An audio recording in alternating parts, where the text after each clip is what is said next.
আকাঙ্ক্ষা কখন লোভে পরিণত হয়ে যায় তা কেউ বলতে পারে না।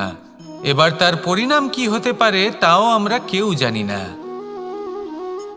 আজ আমি আপনাকে বলছি, কোনো ব্যক্তি সবথেকে বেশি ক্ষতির সম্মুখীন তখনই হয় যখন সে এটা মনে করে যে সে সবথেকে বেশি সুরক্ষিত স্থানে রয়েছে।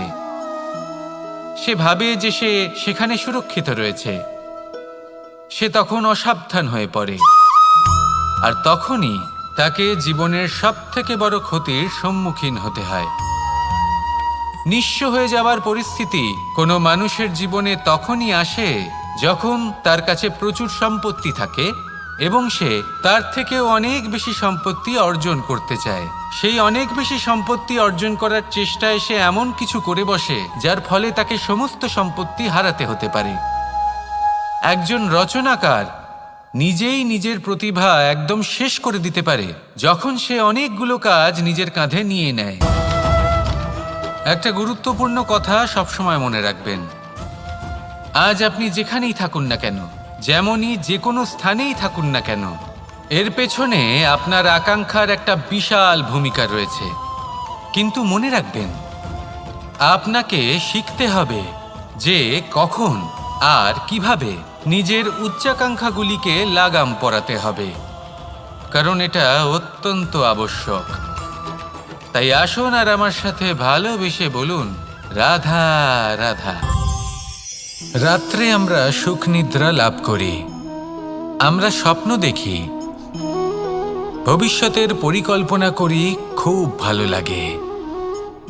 সকালে যখন চোখ খুলি, নিদ্রা ভঙ্গ হয়, স্বপ্ন সেইখানেই ভেঙে যায়, আর তারপর আমরা আমাদের রোজকার জীবন যাপন করি। স্বপ্ন হয়তো মানুষ রাতের বেলায় দেখেন, কিন্তু সেটাকে সার্থক দিনের বেলাতেই করতে হয়।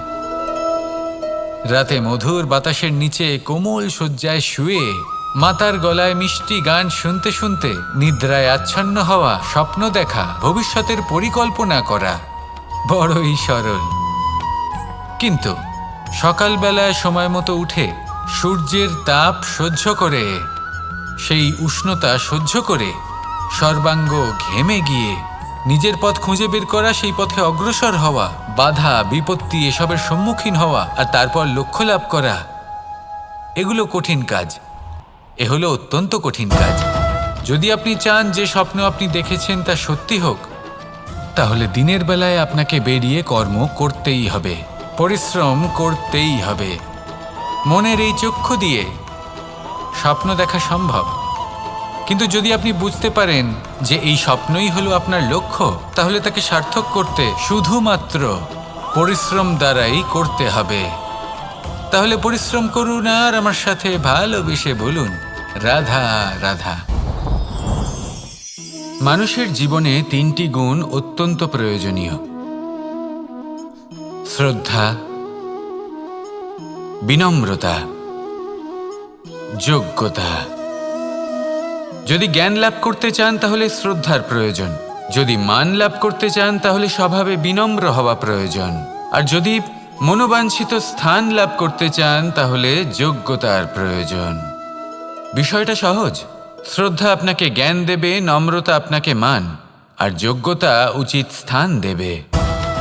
কিন্তু যদি আপনি এই তিনটি গুণ সম্মিলিত করেন, তাহলে এমন কিছু লাভ করবেন যা এই সব কিছুর থেকে অনেক ঊর্ধ্বে। সম্মান। আর এ হলো সেই সম্মান যা প্রত্যেক মানুষের নিজের জীবনে লাভ করতে চেষ্টা করা উচিত, কারণ এই হলো সেই সম্মান যার কারণে আপনি চলে যাওয়ার পরেও এই সংসার আপনাকে ভালোবাসবে আর মনে রাখবে।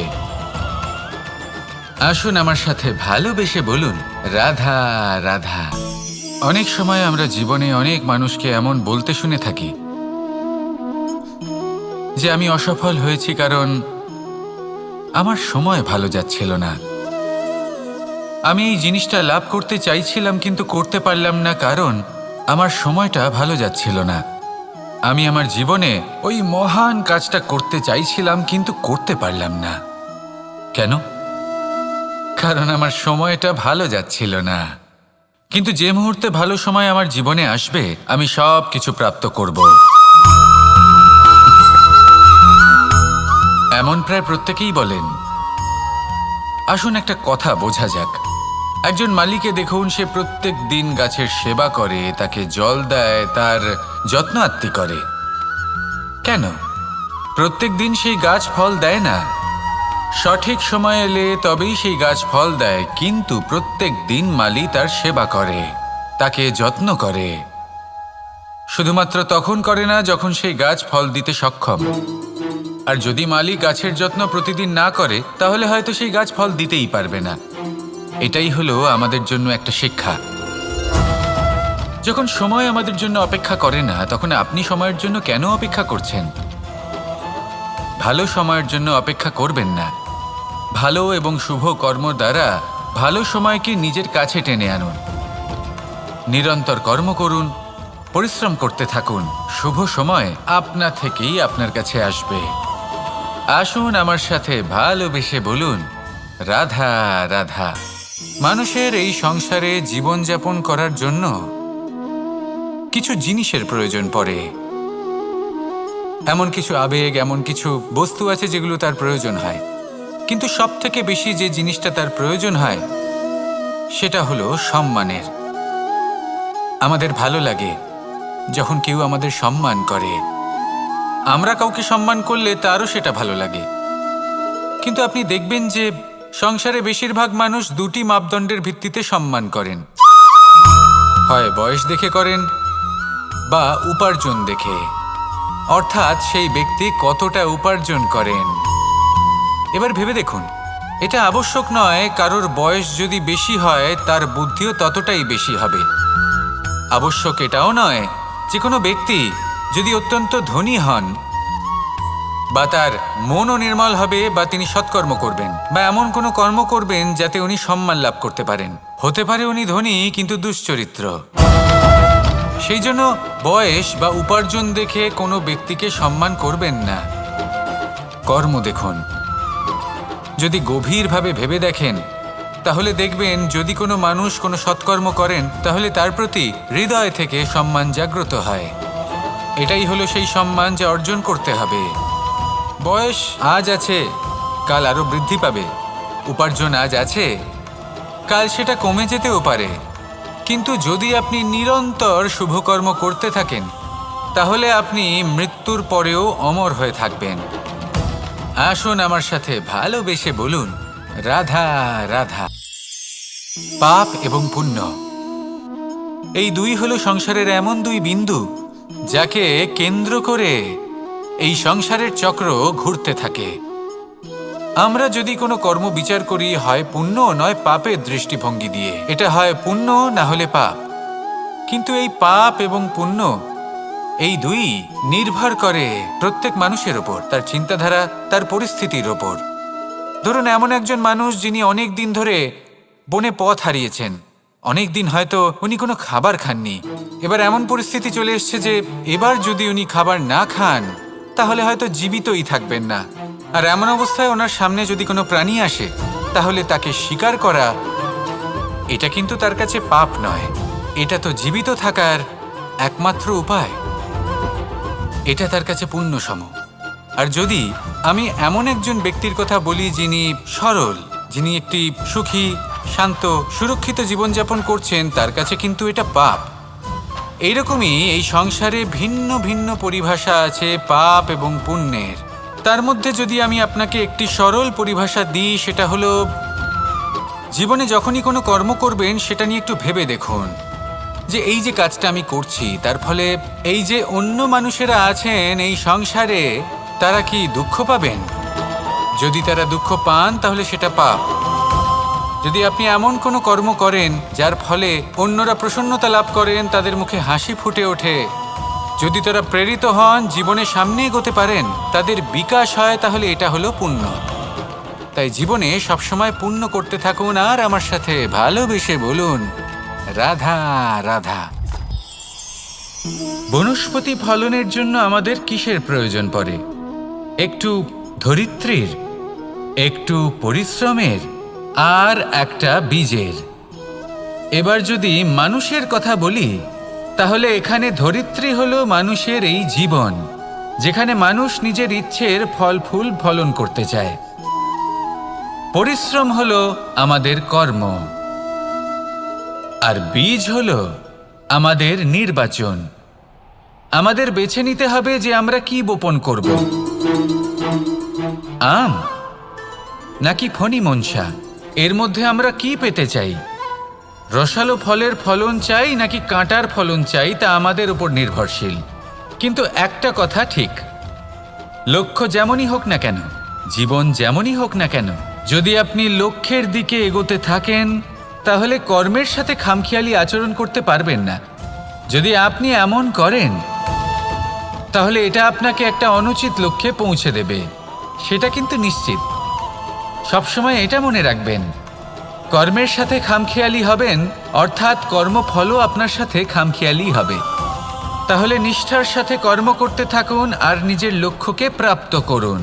আর আমার সাথে ভালোবেসে বলুন, রাধা রাধা। অগ্নি চতুর্থ তত্ত্ব, সব থেকে বেশি গুরুত্বপূর্ণ কিন্তু তার থেকেও বেশি ভয়াবহ। কখনো অগ্নিকে নিয়ন্ত্রিত রূপে উনুনে জ্বলতে দেখেছেন? এই অগ্নি আমাদের খাবার বানাতে সাহায্য করে, যা আমাদের শক্তি প্রদান করে। কিন্তু এই অগ্নি যখন বিচলিত হয়ে, অনিয়ন্ত্রিত হয়ে কোনো বনের আগুন হয়ে ওঠে, তখন মহা বিনাশ ঘটে যায়। আপনারই অন্তরের ঊর্জা হলো এই অগ্নি। এটা আপনার শক্তিও, আপনার ক্রোধ। একে ব্যবহার কিভাবে করবেন তা আপনারই হাতে।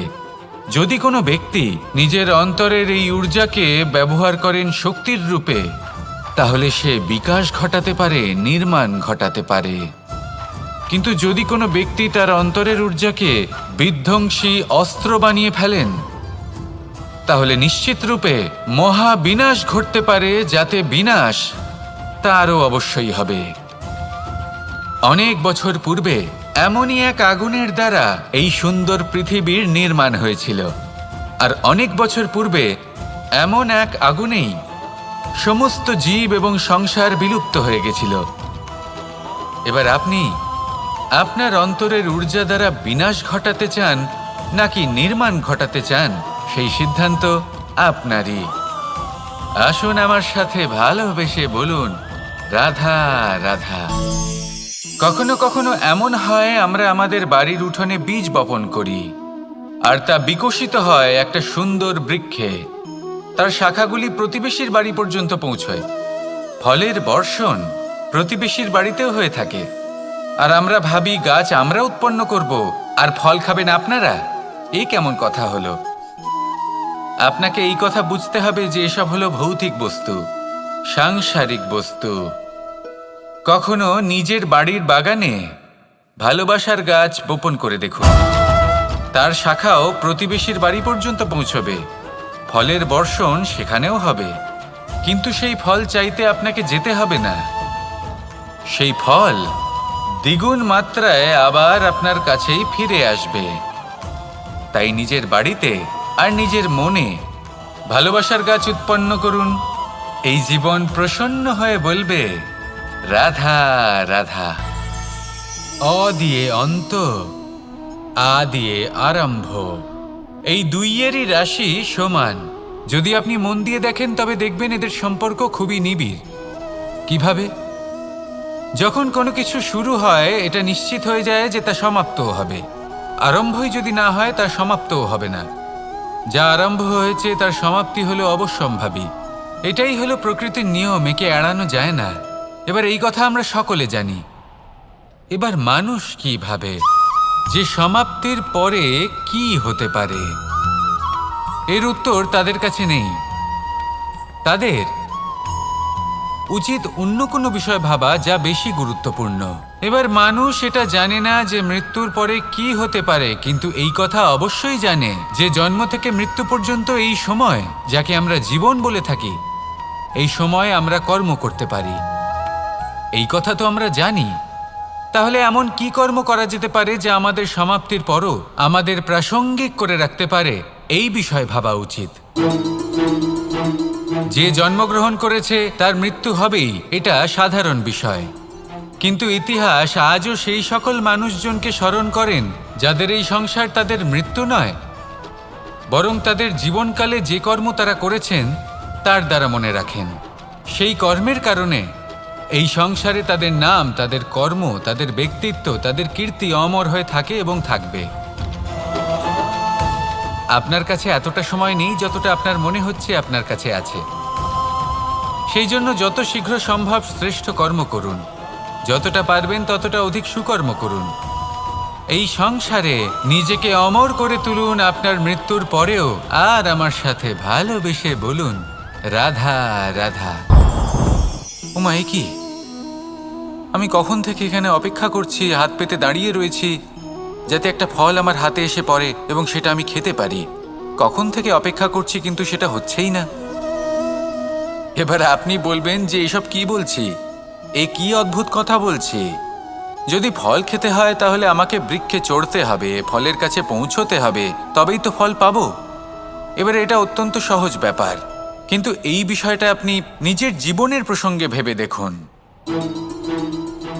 লক্ষ্য কোথায় আছে আপনি জানেন, সেই লক্ষ্যে পৌঁছানোর পথ কি সেটাও আপনি জানেন, সেই পথে চলার ক্ষমতাও আপনার রয়েছে, কিন্তু তাও আপনি নিজের লক্ষ্য লাভ করতে পারছেন না। কেন? কারণ আপনি অপেক্ষা করছেন যে লক্ষ্য আপনার সামনে চলে আসবে, কিন্তু তা হয় না।